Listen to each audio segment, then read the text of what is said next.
Hola, hola, hola, ¿qué tal? ¿Cómo les va? Muy buenas noches, bienvenidas, bienvenidos a este debate de Merlí. Anoche pasó lo que tenía que pasar o no lo sabemos. Lo cierto es que murió Coralina. Yo, honestamente, sinceramente, en lo personal no la quería mucho, pero tampoco le deseaba ese final, pobre mujer. La cantidad de cosas que nos dejó este último capítulo de la segunda temporada de Merlí es impresionante. Y por eso vamos a debatir esta noche con 4 especialistas. Tenemos a Ezequiel Di Tofino, profe del Monse. Está Lautaro Escalante, él es un reciente egresado de la escuela secundaria, está estudiando medicina también. Tenemos a Zenón Sosa, un profe de teatro de un montón de escuelas. Está desempeñando su trabajo allí en un montón de espacios educativos y tiene la percepción de los estudiantes muy cerquita y muy fresquita. Y también se suma a este debate Juan Pablo Duarte, él es psicólogo especialista en series y psicoanálisis, así que tenemos un panorama completísimo esta noche para abordar todo lo que nos dejó este último capítulo de la segunda temporada. Voy a presentarlos a ellos, voy a presentar a Ezequiel Di Tofino, él es profe de química en la Escuela Nacional de Montserrat, pero también en el Colegio Nacional de Montserrat, voy a decirlo bien, pero también en otros espacios educativos. Bienvenido, Ezequiel. Gracias, Soledad. Muchas gracias por recibirme nuevamente. Nuevamente aquí en este debate. Vimos a una Coralina que se muere de la forma más trágica en la escuela. ¿Se puede pasar a la historia como el peor profe o solamente trascienden los buenos? Mirá, los profesores y los formadores en general trascienden de todas las maneras. Es bastante simbólico la muerte de Coralina de esa manera, y no solamente la forma, que ha sido, digamos, brutal, la forma en la que lo han presentado, sino además el recuerdo que queda de ella, que prácticamente pasa absolutamente desapercibido. Es más, nadie en ese contexto se da cuenta que no está, ni qué pasa, y ya más adelante, digamos, cómo ella sale de la escuela en una ambulancia, digamos, el cuerpo de Coralina. Bueno, la verdad que es bastante fuerte la imagen. Y los profesores, bueno, sí, son recordados de todas las maneras, por lo bueno y por lo malo. En este caso, no solamente que tenía un rol de formador y profesora, sino de gestión en la escuela.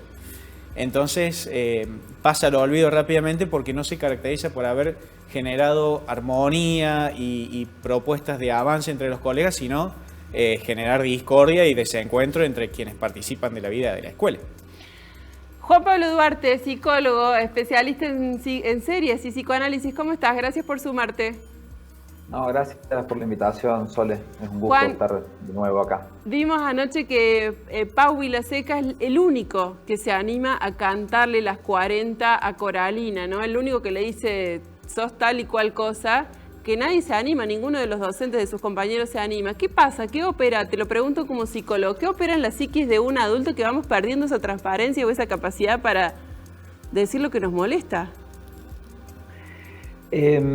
A mí me parece que es una de las escenas más importantes del momento en que el hermano menor de Vilaseca, el Vilaseca niño, canta las 40 a Coralina, porque me parece que ilustra una hipótesis que maneja este episodio, es que la verdad se puede decir completa, se puede decir toda. Y en esa escena muestra que al decirla toda, casi que deriva en algo cercano a un insulto a Coralina, ¿no? Y me parece que eso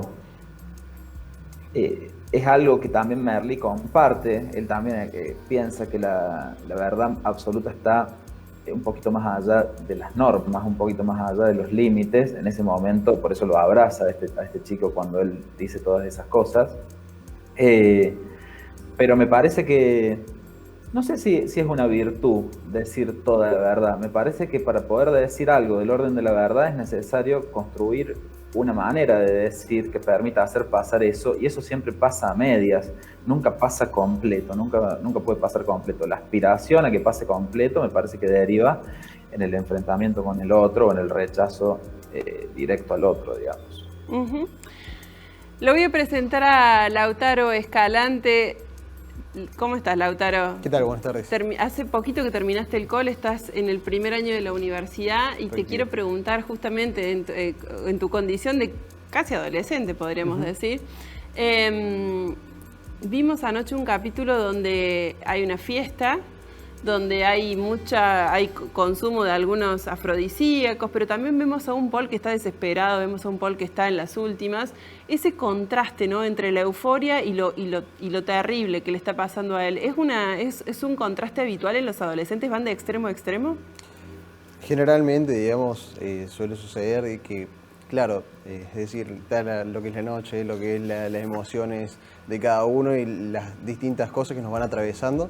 Entonces, sí, puede surgir, digamos, este tipo de cosas, este tipo de contrastes, este tipo de choques, ¿sí? Y más teniendo tantos conflictos, o también tenemos lo que pasa en la misma noche con la misma directora, que esta también generaba una especie de disfuncionalidad en varios aspectos y en lo que era cómo se desarrollaba el plantel, digamos, de los profesores. Porque también tenía sus problemas, o sea, no es que los problemas tienen los adolescentes o los adultos, sino es todo un conjunto y bueno, dentro de ese grupo suelen pasar distintas cosas, obviamente. Lo voy a saludar a Zenón Sosa, él es profe de teatro. Bienvenido, Zenón. Profe de secundaria, ¿no? Sí, secundaria en 4 escuelas. En 4 escuelas. Zenón, me centro otra vez en la fiesta y puntualmente en el personaje de Paul Rubio, que es uno de los personajes donde se lo presenta como, por un lado es el ganador, porque están todas las chicas y chicos enamorados de él, pero también por otro lado es un chico como que sufre mucho, que la pasa mal en su casa, que está sin trabajo, y vemos que en esta fiesta se anticipa un poco a lo que va a venir después, ¿no? Es como la antesala de que va a empezar a vender drogas puntualmente. El no tener trabajo y el hecho de vender drogas puntualmente en este caso, el hecho de no tener trabajo, ¿es la puerta de entrada para después meterse en ese mundo? Considero que no necesariamente no tener trabajo lleva a vender drogas. Me parece que hay una cultura acerca del consumo de drogas que facilita la entrada al consumo, pero también la entrada a la posibilidad de la venta. Esta cultura como que está bastante difundida en cuanto al consumo, que muchas veces se presenta el consumo obviando o dejando de lado lo que es el consumo problemático de las drogas y los problemas que pueden llegar a causar. Y sobre todo en la adolescencia. Vos que estás en 4 instituciones diferentes, ¿ves realidades distintas en tus alumnos en esta materia? Sí, se ve realidades distintas, depende también desde la clase social hasta la ubicación geográfica de las escuelas. Para mí es un tema problemático el consumo en la adolescencia. Y a la vez, yo cuento esto, yo conozco el caso de trata de personas de Nora, que es un caso que comienza en el 2020 con el rescate de ella, porque es una actriz que trabajó conmigo. En el 19 ella tenía 20 años, estuvimos de gira por Ecuador y luego fue captada ya venía siendo captada por esta red de trata. Ellos utilizan justamente el consumo problemático de drogas para captar, y no es el único caso, sino que con la familia, el grupo que estamos acompañando a la familia, hemos conocido más casos donde utilizan justamente el consumo problemático, donde el individuo no puede controlar, etcétera, para captar tanto a chicas como chicos para la red de trata. Bueno, de todos estos temas vamos a estar hablando esta noche. Tenemos que hacer la primera pausa aquí en este debate. Tras la pausa, por supuesto, empezamos a desarmar, a revisar algunos de los fragmentos de los pasajes de lo que nos dejó el capítulo de anoche. No se vayan, ya volvemos. Bueno, el filósofo que anoche les presentó Merlí a sus estudiantes, a los peripatéticos, fue Boecio, y lo relacionó con el tema de la suerte, con el tema de la ruleta de la fortuna. Voy a recuperar una de las preguntas que le hace Merlí a sus estudiantes y te la pregunto a vos, Juan Pablo. ¿Es suerte o es lo que decidimos nosotros que sea? Decidimos nosotros, en tanto existe el inconsciente es un término relativo porque no tenemos un total dominio sobre lo que hacemos. A mí me parece que está buena ese fragmentito sobre Boecio, porque justamente en ese lugar en el que citan el lugar de Dios como principal determinante del destino de los hombres, la ciencia, más bien el psicoanálisis, inventa un concepto para poder estudiar científicamente ese aspecto, que es el inconsciente. Entonces, las determinantes o los determinantes de una subjetividad respecto a ciertas decisiones, por supuesto, no dependen de la suerte. Hay una determinación muchas veces inconsciente. Un sujeto puede saber acerca de determinados aspectos que determinan lo que le sucede en la vida. Tiene esa posibilidad. ¿No? Entonces, y de acuerdo a ese saber acerca de lo que no sabe de sí mismo, puede decidir en parte qué hacer con eso que está escrito en su historia, que está escrito en sus experiencias. Lo que no es suerte es que Merlí lo convoque justamente a Paul Rubio a dar la clase de Boecio, ¿no? Y acá volvemos a tomar algún tema que alguna vez hemos tratado en este debate, y es la posibilidad que tienen los docentes, las docentes, de traer a los alumnos y convocarlos con lo que realmente les interesa, ¿no, Ezequiel? Sí, totalmente. Para mí la suerte no existe. La suerte no existe, así, taxativamente. O por lo menos yo soy una persona que no lo he experimentado. Uno dice, ay, qué suerte que tuve tal alumno, qué suerte que tengo tal alumno, qué suerte que tengo este grupo. No, no es suerte.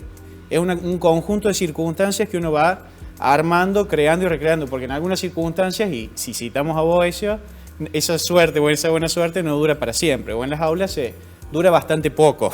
A ver, ¿qué es lo que quiero decir con esto?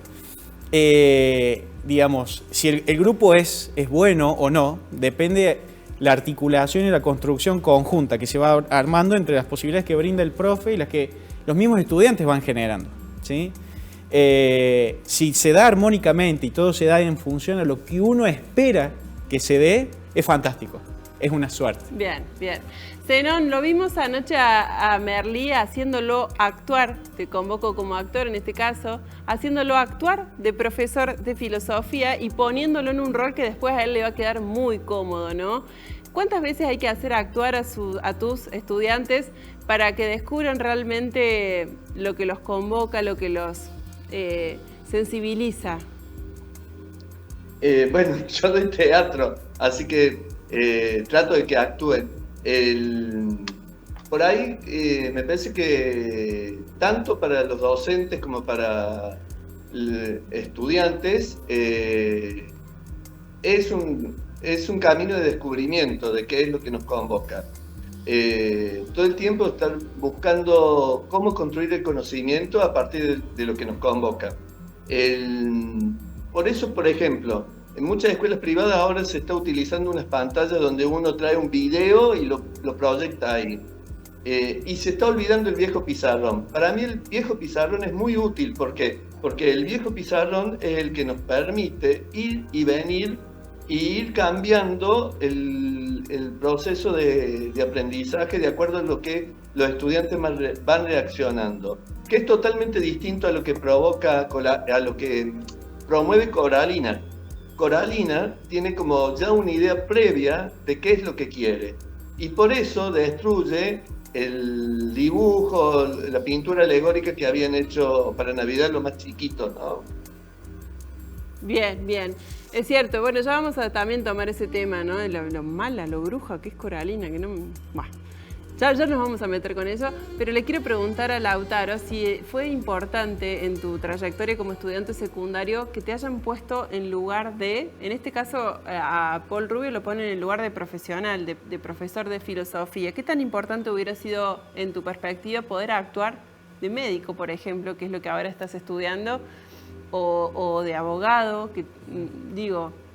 Ok, sí, la oportunidad de hecho de poder ir expresándote en distintos roles, en realidad en el mismo colegio tenés muchas alternativas para ir tomando acciones en distintos ámbitos, acciones digamos en otros ámbitos educativos representando lo que es el colegio, Entonces, más allá de lo que es la profesión, el hecho de poder expresarte y llevar tus ideas a otros lugares, la verdad ¿Tuviste profes que te pusieron en situación y que te sacaron de la modorra, digamos, de pensar lo que vos creías que tenías que hacer y te convocaron a otro lugar y dijiste, ah, pucha, es por acá? 100%. Bueno, Dito es un profe que tuve en lo que es el secundario. Ah, qué trampa, che, fueron alumno y profe. Es una circunstancia afortunada, eso es suerte. Tal cual. Eso es suerte, trampa. Efectivamente, que era una persona que te compelía todo el tiempo a formar parte de lo que es la clase y no simplemente estar ahí, escuchar y tomar nota, más allá que sea una materia dura, lo que era química. Siempre había esa parte de imaginar, proyectar y yo creo que es algo muy importante.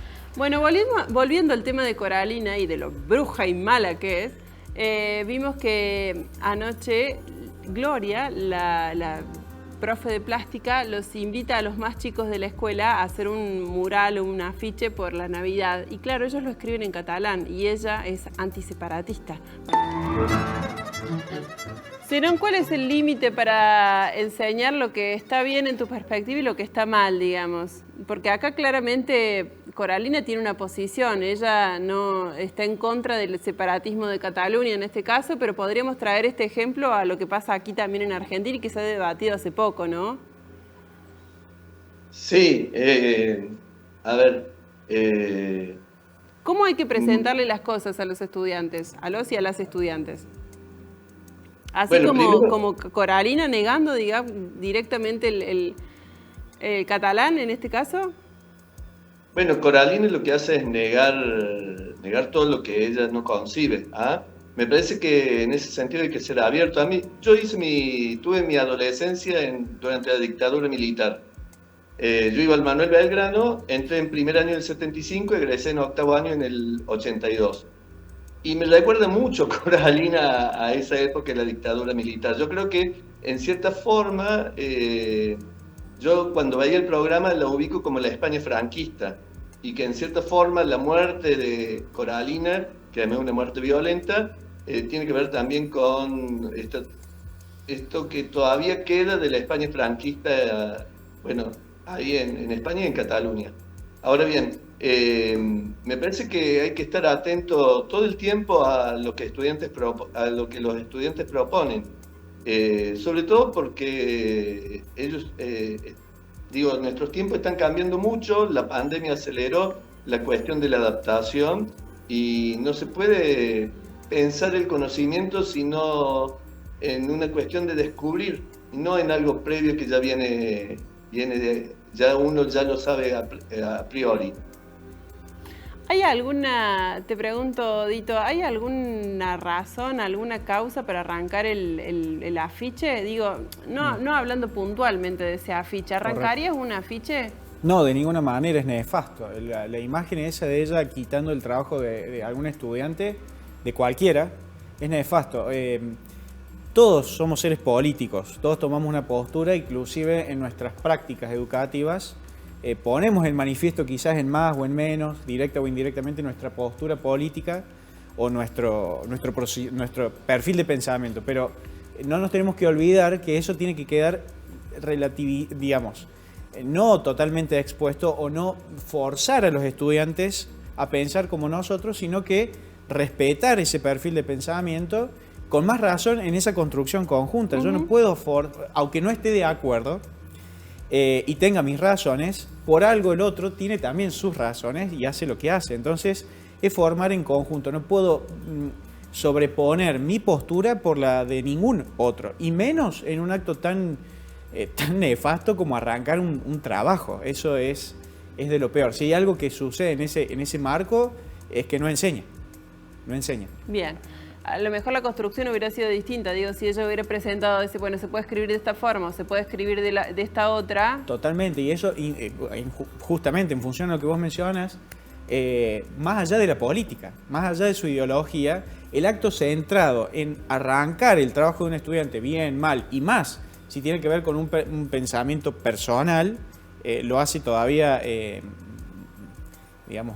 más execrable, lo hace todavía más nefasto. Bien, anoche vimos que Coralina se enteró de un crimen viejo de Merlí. Había robado el examen para mostrárselo a su hijo y ella se dio cuenta, se enteró en realidad por el propio Bruno.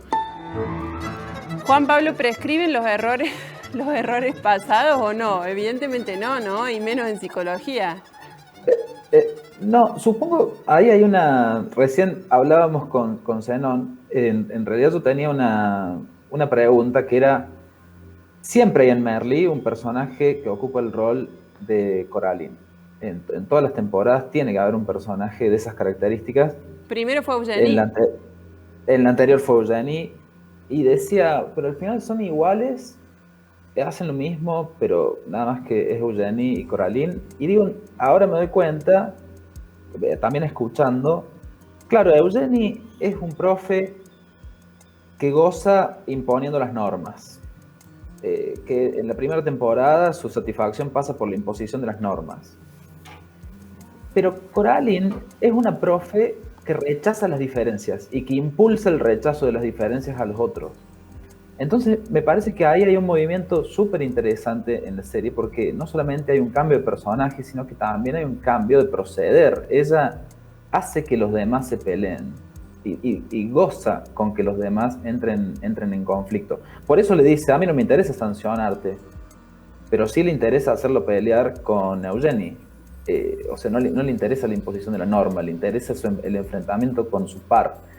Entonces, me parece que es re interesante Coraline en este aspecto, en esta faceta, porque mete a la discusión, que quizá la principal discusión actual, que estamos en una sociedad con crisis fuerte de normas, es qué hacemos con las diferencias. Coraline hace lo peor que uno puede hacer con las diferencias, que es rechazarlas de plano, pero me parece que permite introducir ese tema. ¿Existen coralinas en las instituciones de Córdoba? En todas las instituciones de Córdoba por las que han pasado, se le pregunta a Ezequiel Di Tofini y se lo pregunta a Zenón Sosa. Mira, Sole, en función inclusive de lo que dice Juan Pablo por ahí, en alguna cuestión no estoy muy de acuerdo con él en relación a la imposición de las normas por parte de Eugenie. Yo vi en la temporada anterior que él la pasa bastante mal, por querer imponer y por querer... Es la herramienta y la estructura que a él le da tranquilidad. Una tranquilidad relativa, porque eso de tener que imponer y hacer cumplir las normas, no la pasa bien. Ahora, si institucionalmente quien gestiona y es la cabeza, en vez de darme las posibilidades, trata de mantener las reglas y las normas de la misma manera en la que yo quiero hacerlo porque a mí me atribuye paz, esa misma regla, esa misma imposición de normas, la aplica conmigo, porque está por encima de mí, ella como cabeza o como parte de la gestión.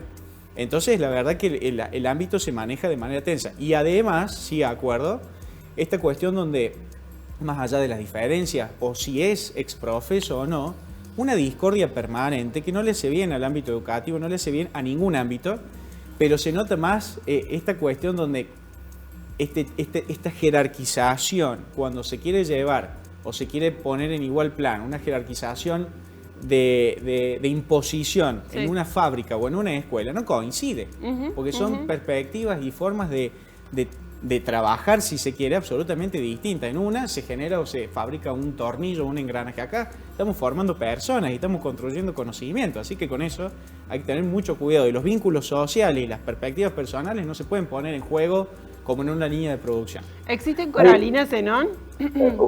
Sí, yo coincido con él por un lado en la cuestión que muchas veces, y esto lo vemos en las escuelas privadas, se impone como el trabajo de una fábrica, o sea, entra esa mirada, pero también se ha dado la discusión con el tema del lenguaje inclusivo. Entonces, en muchas escuelas hay adultos que no aceptan el lenguaje inclusivo que lo usen, o los docentes o estudiantes. Y ha habido también conflicto en cuanto al uso del lenguaje inclusivo. La ropa, bueno, todavía existen bastantes coralinas. Bueno, habrá que seguir pensando ese tema también. Nosotros tenemos que hacer una... Juan Pablo, te escuchamos. Estás ahí levantando la mano y te escuchamos. No, una aclaración con lo que decía Agustín, porque en realidad me parece que estamos que no tenemos un desacuerdo de fondo, pero sí terminológico. Yo quizá utilicé un término que es un poco, se puede malentender, cuando al menos en psicoanálisis hablamos de gozar, no hablamos de, como habitualmente se le llama gozar, que es cuando uno la pasa bien, que es lo que los chicos hacen en la fiesta, sino de un placer sufriente. Estoy de acuerdo con él en que Eugenie la pasa mal, es central que la pase mal en esa primera temporada porque me parece que hay una cierta imposibilidad en sostener esas posiciones en las instituciones contemporáneas. Entonces sí, efectivamente la pasa mal, simplemente no encuentra otra forma de arreglárselas con sus estudiantes que no sea esa. Y a eso es a lo que más o menos nos referimos desde el psicoanálisis con goce, con una manera de gozar. Claro. Hecha la aclaración, entonces ahora sí hacemos la segunda pausa en este debate. Tras la pausa seguimos desarmando este capítulo. ¿Tenía que morir Juan Pablo o no tenía que morir? Irrespondible. ¿Quién puede decir si alguien tenía que morir? Pero a mí me parece que no muere. Vos que has visto tantas series, ¿tenía que morirse así? A mí me parece que el personaje de Coraline ahí empieza a ser realmente fascinante, a partir de que es una presencia, por supuesto un cuerpo muerto, pero que tiene una presencia constante en lo que sigue de ese episodio y genera un efecto, que no sé cómo se llamaría esto, pero no es lo mismo que esa fiesta esté transcurriendo sin un muerto, escondido en un baño, que con un muerto. Me parece que lo que hace ese personaje ahí muerto es darle un estatuto un poco de ficción a todo lo que sucede alrededor, como si todo lo que sucediera alrededor en realidad fuera banal respecto a eso que está, esa presencia que está ahí. Entonces, en el episodio, no sé si debe morir o no debe morir, pero que muera me pareció una cosa que le genera al episodio un efecto bastante interesante. ¿Cómo trasciende un docente, Ditofino? Bueno, trasciende de muchas formas, digamos, por lo que hace y por lo que no hace también. En muchos casos, en gran cantidad de casos, el hecho de no hacer, digamos, pone en manifiesto, o el hecho de hacer mucho, quizás, pone en manifiesto a los que no hacen tanto. Ajá. Y por ahí los contextos y algunas circunstancias lleva a que se entienda. Uno no lo comparte, pero comprende por qué con el paso del tiempo a veces los profesores dejan de hacer o se cansan por cuestiones como estas que venimos viendo, ¿no? A veces los contextos educativos, la falta de acompañamiento de algunas gestiones, la falta de apoyo por esa envidia o ese resentimiento o esa competencia académica o profesional absolutamente innecesaria, porque nadie quiere ocupar ese puesto, o algunos sí, no sé, querrán o estarán en la carrera de ver quién ocupa esos lugares, pero quienes por ahí no nos interesa eso y centramos nuestra atención, nuestro trabajo y nuestro esfuerzo en la formación, ese conjunto de impedimentos lleva a que los profesores y los formadores con el tiempo uno se cansa. Claro. Y tener que sobrepasar eso y tratar de generar nuevas propuestas genera un desafío y un desgaste que, bueno, hay que resistir. Me voy un poquito más atrás en la pregunta para hacérsela a Zenón. ¿Busca un docente trascender? Esa es la pregunta. No, yo creo que no. Yo creo que el oficio, en el oficio corresponde generar conocimiento, ver las maneras de, por un lado, puede ser antiguo, pero para mí es importante la formación del ciudadano y la producción de conocimiento. ¿Ah? Luego sí, hablo de mi experiencia. Nosotros teníamos en el Belgrano, allá en la dictadura, un profesor de contabilidad que hablábamos de filosofía. Y en realidad ese profesor para nosotros trascendió. Pero me parece que él no buscaba trascender, sino lo que buscaba era justamente abrir un espacio para temas y para diálogos que en ese momento estaban cerrados. Ese profesor, actualmente nos juntamos con los compañeros secundarios y lo invitamos a los asados. Ya tiene 70 y pico de años. ¿Son cómodos estos profes que los invitan a salir de la modorra, o es preferible tener un profe que te diga, bueno, estudia tal cosa y listo, y con eso vas aprobando y pasa el que sigue? Depende siempre del perfil del estudiante, básicamente, y qué tan comprometido esté o qué tan compelido esté, digamos, con el hecho de la educación. Pero, sin embargo, obviamente te va a resultar mucho más atractivo, mucho más educativo el hecho de no solamente ser un ladrillito, que es justamente trayendo la idea que explicaba ese recién, de que no es una fábrica, no estás construyendo ladrillos, no estás construyendo tornillos, sino que tienen más para expresar, digamos, los alumnos de su lugar, más que simplemente el hecho de asumir conocimiento, de repetir como un loro, que es una expresión que se suele usar. Entonces, claro, el hecho de que tu profe te dé la oportunidad de estar apoyando y aportando en la clase, sin duda es algo loable. La última pregunta que les hago respecto a este tape cortita a la que se anime a responder tiene que ver con Coralina no buscaba trascender, o por lo menos pareciera que no buscaba trascender, en contraposición a Merlí, que sí, lo busca permanentemente, ¿no? Y sin embargo los dos lo consiguen de una forma o de otra, ¿no? ¿Qué lectura hacen ustedes de eso? Se lo pregunto fundamentalmente a Juan Pablo, Zenón, Ezequiel. ¿Qué busca un docente trascender más allá de lo que genere? Mira, yo creo que, no sé si Coralina quería trascender, claramente no, tenía su intención y su energía en otro lugar. Ella estaba, pero no tanto. Y claramente su pasar fue bastante negativo, digamos, desde mi punto de vista. Y lo que intentaba es hacer en función a su perspectiva lo correcto. En cambio, Merlí, por ahí en ese afán de trascender, no sé si quiere realmente trascender. Yo lo leo, inclusive desde mi propia perspectiva, como hacer lo que uno hace de la mejor manera posible y no pasar desapercibido. No por una cuestión demagógica, de pasar de la historia por ser quien se es, sino de no hacerlo superficialmente, sino a fondo, profundamente, plenamente. Y en eso la perspectiva o la trascendencia sucede sola. Entonces, por querer hacer algo no de manera mediocre o regular, sino de la mejor manera posible, lo potencia. Entonces, trasciende su forma, que no cae en lo común. Bueno, tenemos que cambiar de tema porque anoche vimos que Mark no sabe que su madre y su padre han vuelto a estar juntos. Juan Pablo, la complejidad de los vínculos familiares, ¿no? Qué difícil que es y qué bien, me parece que bien retratado está en esta escena. ¿Cómo viste vos? ¿Qué viste ahí? En realidad, el personaje del padre de Mark me resulta parecido a Merlí en ciertos puntos. Nada más que Mark lo rechaza en la función paterna y lo adora en la función como docente, que de alguna manera te interpela a que vayas a por más. No sé si mucho más, si mucho más que eso en esa particular familia, digamos. Sí, la primera alusión a la fiesta, que me parece que es ahí, va con los elementos de la fiesta, me parece que ahí va una cosa central de este episodio de Merlí, del padre de Mark, que es un poco para tomar la línea del episodio, ¿no? El episodio se pregunta, ¿qué hacemos ante la evidencia de la finitud?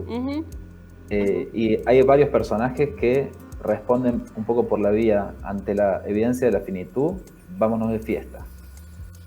Sin embargo, citan a un filósofo que ante la evidencia de la finitud decía apostar por la virtud, o sea, por escribir un tratado de filosofía. Me parece que hay un retrato muy inteligente de dos momentos y de dos respuestas que se dan en la historia ante un mismo tema, digamos. Bien. Estuvimos viendo a lo largo de toda esta temporada cómo Mark se ubicaba en el lugar de padre, de alguna manera, de Pau, ¿no? De Pau Vilaseca. ¿Has visto muchas veces roles de estudiantes que se tienen que ubicar en lugares de padres de sus hermanos menores? Y bueno, en realidad no es lo que se esperaría o lo que uno busca quizás en una estructura que podría decirse funcional, porque no tiene la experiencia, son muchos los factores. Entonces, está bueno que esta persona pueda tomar ese rol, da cierta madurez en cierto sentido, pero también cometes errores. Y también se enoja cuando la madre, claro. Se enoja y se enoja mucho cuando la madre vuelve a estar con él, ¿no es cierto? Sí, sí, sí, pero bueno, son por ahí cuestiones de la vida, ¿no? Que me ¿Es un parece enojo que razonable? La pregunta, ¿es un enojo razonable o no? es un enojo razonable, pero también es razonable que la madre rearme su vida con quien quiera. ¿Ah? Bien. Eh, eso. ¿Es un enojo razonable o no, Dito? Sí, es razonable. Cada uno vive, digamos, la circunstancia como le toca. Él vivió a su papá como un niño más. Es más, hay momentos en la temporada anterior y en esta donde él se posiciona como el padre de su propio padre. Y muchas veces esos roles, digamos, se contraponen en cualquier familia y porque son expectativas de los padres con respecto a los hijos o se generan o hay cuestiones de inmadurez de los adultos donde lo tienen que resolver de alguna manera los hijos. No tienen que resolver, no se tienen que hacer cargo. Y me parece totalmente, yo coincido con Mark, digamos, en esa postura donde él canaliza esa bronca de esa manera y no por eso está evitando que su madre se rehaga su vida, lo que pone en tela de juicio por qué con este padre que es un inmaduro. Tal cual, tal cual. Bueno, tenemos que hacer la última pausa aquí en este debate de Merlí. Tras la pausa, las reflexiones finales. Zenón de nuevo, ¿no? Volvemos al principio del programa donde veíamos el contraste justamente de lo que pasaba en esta fiesta. ¿Qué viste vos en esa escena? Bien, suceden muchas cosas. Por ahí yo lo que pensaba, rescatando de varios capítulos de lo que hace Merlí le da la posibilidad de organizarse colectivamente. Entonces, en varios capítulos los estudiantes pueden organizar cosas colectivamente, que eso me parece muy interesante. Luego, en la fiesta, bueno, está este tema del afrodisíaco, que yo no creo que lo hablaba con Juan Pablo al inicio, no conozco caso de que hayan hecho una fiesta en una escuela, pero sí uno lee, por ejemplo, el consumo de sustancias o bromas a partir de como la que quieren hacer ahí, que suelen ser peligrosas. ¿Ah? Tené cuidado que te pueden poner algo en el vaso. Yo recuerdo que mis padres me decían eso, ¿no? Todo el tiempo, ese fantasma, ese miedo. Sí, sí, tal cual. Y por otro lado, el consumo de alcohol es también bastante preocupante. Muchísimas gracias, Zenón Sosa, por haberte sumado a nuestro debate. Me gustaría tu reflexión final, Ezequiel Ditofino, de este capítulo. Bueno, interesante esta parte última, digamos, de la fiesta, relativiza un poco y es preocupante, digamos, la cuestión de consumo de sustancias. Desde la química, yo siempre insisto a mis estudiantes que tengan cuidado, o sea, van a hacer lo que ellos quieran. Cada uno va a hacer lo que quiera, pero conociendo, digamos, y siendo responsables de lo que se hace. Bueno, eso es parte del ser libres, ¿no? Poder hacer lo que uno quiera sabiendo que hay consecuencias, que la suerte no dura para siempre, citando al filósofo de este capítulo. ¿O que no existe? No existe, taxativamente. Y bueno, ser libres implica una responsabilidad, inclusive más en este contexto más. Toma, digamos, el capítulo cuestiones que si no estuviéramos en una situación de pandemia es bastante actual, una fiesta clandestina, consumo de sustancias, descontrol en algunas cuestiones, así que refleja bastante la situación actual porque, digamos, más allá del contexto en el que uno se encuentra, las conductas humanas se repiten. Muchísimas gracias, Ezequiel Ditofino, por haber sido parte de este debate. Lautaro Escalante, ¿qué es lo que más te dejó este capítulo?